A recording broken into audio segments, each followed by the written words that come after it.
Did you know that if you are Christian or Muslim or Jew and your wife was not a virgin when you married her, she is to be put to death?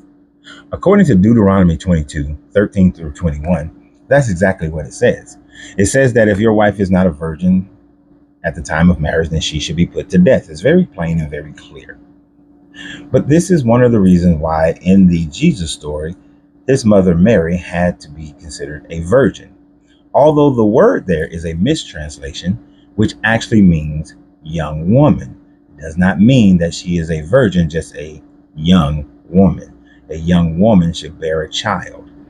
But because she had to be a virgin in this story for two reasons, one of the primary reasons, because there are other Jesus-like stories of messiahs coming from virgin births, from a God coming down and impregnating a virgin, or a God coming down and impregnating a young woman.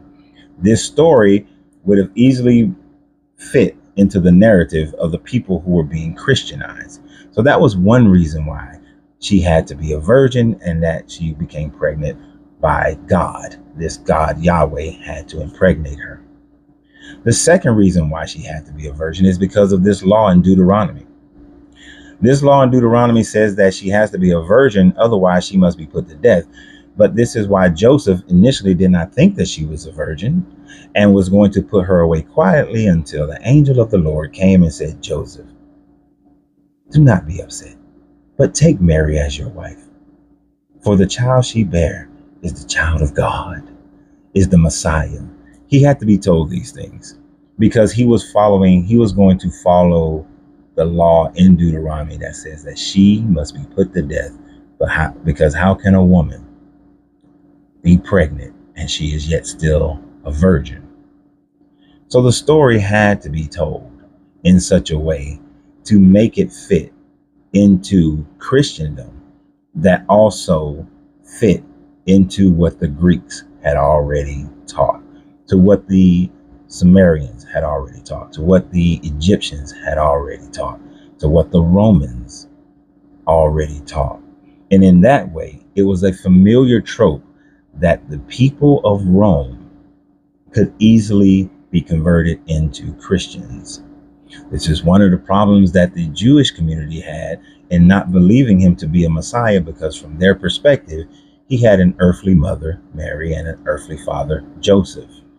They did not look at Joseph as a stepfather, but as the biological father of Jesus, which is why when you read Matthew and Luke, you see the bloodline of Jesus that flows through his father, Joseph.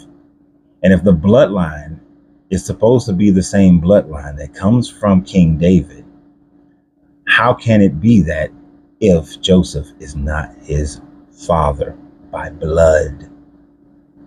But the virgin story had to be told because of the mistranslation from the Aramaic into the Greek. In the Aramaic, the word just meant young woman, but in the Greek, it was misinterpreted to mean virgin. And once the story was written, it's just like any other lie.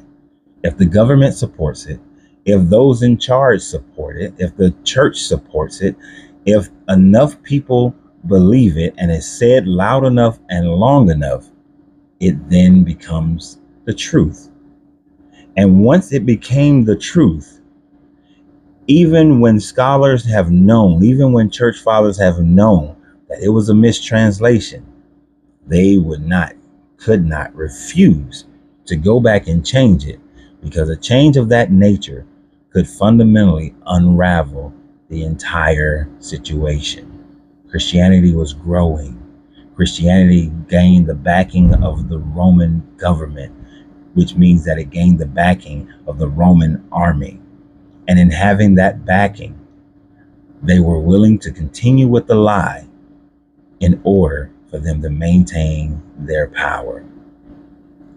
Mary was a young woman, but not a virgin. She had got her get on before she and Joseph were to be married.